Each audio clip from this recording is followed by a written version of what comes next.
ಮಂಗಳೂರು ಮತ್ತೊಂದು ಕೋಮು ಹತ್ಯೆಗೆ ಸಾಕ್ಷಿಯಾಗಿದೆ. ಒಂದು ಕುಟುಂಬ ತನ್ನ ಆಧಾರ ಸ್ತಂಭವನ್ನ ಕಳ್ಕೊಂಡಿದೆ. ತಾಯಿ ತನ್ನ ಮಗನನ್ನ ಕಳ್ಕೊಂಡಿದ್ದಾಳೆ. ಮುದ್ದಾದ ಮಗು ತನ್ನ ತಂದೆಯನ್ನ ಕಳ್ಕೊಂಡಿದೆ. ಇಡೀ ಕುಟುಂಬ ನೋವಿನಲ್ಲಿದೆ. ಆ ನೋವು ಈ ಕೊಲೆ ಮಾಡಿದವ್ರ ಕುಟುಂಬಕ್ಕೆ ಸಂತೋಷ ಕೊಟ್ಟಿದ್ಯಾ ಅಂತ ಅಂದ್ರೆ, ಆ ಕೊಲೆ ಮಾಡಿ ದಂಥ ಹುಡುಗರು ಜೈಲಿಗೆ ಹೋಗಿ ಅವ್ರ ಕುಟುಂಬ ಕೂಡ ನೋವಿನಲ್ಲಿದೆ.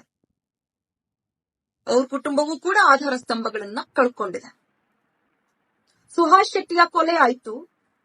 ಕೊಲೆಯಾದ ನಂತರ ಸರಣಿಯಾಗಿ ಸಾಮಾಜಿಕ ಜಾಲತಾಣಗಳಲ್ಲಿ, ಪಬ್ಲಿಕ್ ಕಾರ್ಯಕ್ರಮಗಳಲ್ಲಿ ಪ್ರಚೋದನೆಯ ಭಾಷಣಗಳನ್ನ ಮಾಡಿದ್ರು. ಯಾರದ್ದು ಕೂಡ ಬಂಧನ ಆಗ್ಲಿಲ್ಲ. ಈ ಕೊಲೆಗೂ ಒಂದು ದಿನ ಮುಂಚೆ ಬಜ್ಪೆ ಚಲೋ ನಡೀತು. ಅದ್ ನಡೆದಾಗ ಶ್ರೀಕಾಂತ್ ಶೆಟ್ಟಿ ಮತ್ತೆ ಭರತ್ ಅನ್ನುವಂಥವ್ರು ಓಪನ್ ಆಗಿ ಧಮಕಿಯನ್ನ ಹಾಕಿದ್ರು. ನಾಳೆ ನಾವೇನ್ ಮಾಡ್ತೀವಿ ನೋಡ್ತೀವಿ ಅಂತ ಅಂದ್ರು. ಆಗ್ಲೂ ಪೊಲೀಸ್ನವ್ರು ಸುಮ್ನೆ ಇದ್ರು. ಅವ್ರನ್ನ ಅರೆಸ್ಟ್ ಮಾಡ್ಲಿಲ್ಲ. ಮಾರನೇ ದಿನ ರಹೀಂ ಅನ್ನುವಂಥ ಕಮಿಷನರ್ ಅವರು ಹೇಳೋ ಹಾಗೆ ಒಬ್ಬ ಅಮಾಯಕ ರೌಡಿ ಶೀಟರ್ ಅಲ್ಲದೆ ಇರುವಂತಹ ಒಬ್ಬ ವ್ಯಕ್ತಿಯ ಕೊಲೆ ಆಗಿದೆ. ಆತ ರೌಡಿ ಶೀಟರ್ ಆಗಿರ್ತಿದ್ರೆ ದುಃಖನೂ ಆಗ್ತಿರ್ಲಿಲ್ಲ, ನೋವು ಆಗ್ತಿರ್ಲಿಲ್ಲ. ಆದ್ರೆ ಒಬ್ಬ ಅಮಾಯಕನ ಕೊಲೆ ಆಗಿದೆ. ಎಷ್ಟು ದಿನ ಈ ಕೊಲೆಗಳು? ಅವನ್ ಕೊಲೆ ಮಾಡ್ದ ಅಂತ ಇವನು, ಇವನ್ ಕೊಲೆ ಮಾಡ್ದ ಅಂತ ಅವನು. ಬರೀ ಕೊಲೆಗಳನ್ನೇ ಮಾಡ್ತಾ ಇದ್ರೆ ಸಮಾಜ ನಿಜವಾಗ್ಲೂ ಉಳಿಯುತ್ತಾ? ಯಾರು ಹೇಳಿದಾರೆ ಕೊಲೆ ಮಾಡೋದಕ್ಕೆ? ಕೊಲೆ ಮಾಡೋದಕ್ಕೆ ನಿಮ್ಗೆ ಪ್ರಚೋದನೆ ಕೊಡ್ತಾ ಇದಾರಲ್ಲ, ಅವ್ರು ಯಾರು ಬಂದು ನಿಂತು ಕೊಲೆ ಮಾಡಲ್ಲ, ಬರೀ ಪ್ರಚೋದನೆ ಕೊಡ್ತಾರೆ. ಕೊಲೆ ನೀವ್ ಯಾರೋ ಮಾಡ್ತೀರಾ, ಮಾಡ್ಬಿಟ್ಟು ಜೈಲಿಗೆ ಹೋಗ್ತೀರಾ.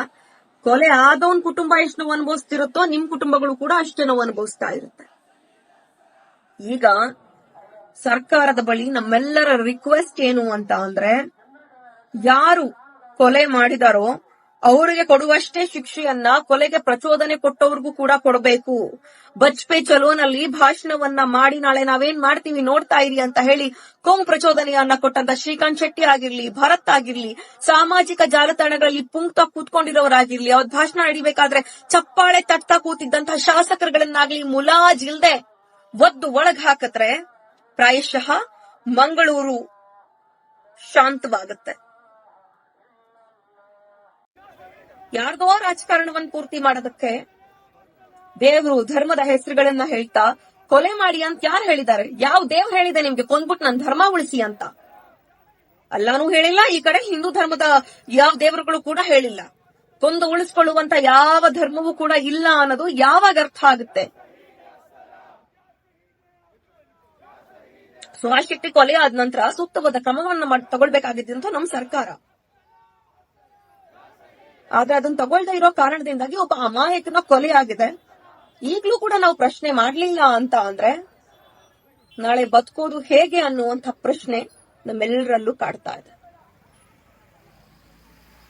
ನೀವ್ಯಾರೋ ಒಂದಷ್ಟು ಜನ ಕೋಮು ಸಂಘಟನೆಗಳಲ್ಲಿರೋರು, ಎರಡೂ ಕಡೆನು ಕೋಮು ಸಂಘಟನೆಗಳಲ್ಲಿರುವಂತವ್ರು ಕೊಲೆ ಮಾಡ್ತೀರಾ, ಮರ್ಡರ್ ಮಾಡ್ತೀರಾ, ಜೈಲ್ಗೂ ಹೋಗ್ತೀರಾ, ಬರ್ತೀರಾ. ಇನ್ 98% ಜನಸಾಮಾನ್ಯರಿದ್ದಾರಲ್ಲ, ಇವ್ರ ಬದುಕೇನು? ಮಂಗಳೂರಲ್ಲಿ ಆಟೋ ಓಡಿಸ್ಕೊಂಡು, ಟ್ಯಾಕ್ಸಿ ಓಡಿಸ್ಕೊಂಡು ಬದುಕ್ತಾ ಇರುವಂತಹ ನನ್ನ ಅಣ್ಣ ತಮ್ಮಂದ್ರ ಬಗ್ಗೆ ನಂಗೆ ಯೋಚನೆ ಆಗತ್ತೆ. ಹೊರಗಡೆ ಹೋಗ್ಬೇಕಾದ್ರೆ ಎಲ್ರು ಯೋಚನೆ ಮಾಡುವಂತ ಪರಿಸ್ಥಿತಿ ಶುರು ಆಗಿದೆ. ದಯವಿಟ್ಟು ನಾವು ನಮ್ಮ ಸರ್ಕಾರದ ಬಳಿ ವಿನಂತಿಸ್ಕೊಳ್ಳೋದೇನು ಅಂತ ಅಂದ್ರೆ, ಯಾರು ಈ ಕೋಮು ಪ್ರಚೋದನೆಯನ್ನ ಕೊಡುವಂತವರಿದ್ದಾರೆ ಇವರ ವಿರುದ್ಧ ನಿರ್ದಾಕ್ಷಿಣ್ಯವಾಗಿ ಕ್ರಮವನ್ನ ಕೈಗೊಳ್ಳುವಂತ ಕೆಲಸವನ್ನ ಮಾಡಬೇಕು. ಇಲ್ಲ ಅಂತ ಅಂದ್ರೆ ಇವತ್ತಾರೋ ರಹೀಂ ಸತ್ತಿದ್ದಾನೆ, ನಾಳೆ ನಮ್ಮನ್ ಕೊಲೆ ಮಾಡಲ್ಲ ಅನ್ನೋದು ಯಾವ ಗ್ಯಾರಂಟಿ? ನಾಳೆ ಇನ್ಯಾರನ್ನ ಕೊಲೆ ಮಾಡೋದಿಲ್ಲ ಅನ್ನೋದು ಯಾವ್ದು ಗ್ಯಾರಂಟಿ? ನೋಡಿ, ನಾನು ಎಲ್ಲರ ಹತ್ರ ವಿನಂತಿಸ್ಕೊಳ್ಳೋದು ಇಷ್ಟೇ, ವಿಶೇಷವಾಗಿ ಮಂಗಳೂರಿನ ನಾಗರಿಕರಲ್ಲಿ ವಿನಂತಿಸ್ಕೊಳ್ಳೋದೇನು ಅಂದ್ರೆ, ಹಿಂದೂ, ಮುಸ್ಲಿಂ, ಕ್ರೈಸ್ತ ಇದ್ಯಾವುದನ್ನು ನೋಡದೆ ಪ್ರಜ್ಞಾವಂತರಾಗಿರುವಂತಹ ನಾವೆಲ್ಲರೂ ಕೂಡ ಮಂಗಳೂರಿಗೆ ಈಗಲಾದ್ರೂ ಅರ್ಥ ಮಾಡಿಸ್ಬೇಕಾಗಿದೆ, ಕೊಲೆಗೆ ಕೊಲೆ ಉತ್ತರ ಅಲ್ಲ ಅಂತ. ಸುಹಾಸ್ ಶೆಟ್ಟಿ ಕೊಲೆ ಆಯ್ತು, ಅದಾದ್ಮೇಲೆ ಇವ್ನು ಯಾವನ್ನೋ ಅಮಾಯಕನೊಬ್ಬನ ಕೊಂದು ಬಿಟ್ರಿ. ನೋವು ತೀರ್ ಹೋಗುತ್ತಾ? ಸುಹಾಸ್ ಶೆಟ್ಟಿ ತಂದೆ ತಾಯಿ ನೋವು ತೀರ್ ಹೋಗುತ್ತಾ? ಬರೀ ಪ್ರಚೋದನೆ ಕೊಟ್ನಲ್ಲ, ಅವನು ಬಾಯಿ ಚಪ್ಪಲ ತೀರುತ್ತಷ್ಟೇ. ದಯವಿಟ್ಟು ಸಮುದಾಯದ ನಾಯಕರು ಅಥವಾ ಧಾರ್ಮಿಕ ನಾಯಕರು ಅಂತ ಅನ್ನಿಸ್ಕೊಂಡಿರುವಂತವ್ರು ಬಾಯಿ ಚಪ್ಪಲಕ್ಕೋಸ್ಕರ ಮಾತಾಡಬೇಡಿ ಕಣ್ರಪ್ಪ. ನಿಮ್ ತಂದೆ ತಾಯಿ ನೋವು ಅಷ್ಟೇ, ಆ ತಂದೆ ತಾಯಿ ನೋವುಗಳು ಅಷ್ಟೇ. ಕೊಂದು ಉಳಿಸ್ಕೊಳ್ಳುವಂತ ಧರ್ಮ ಯಾವುದೂ ಇಲ್ಲ.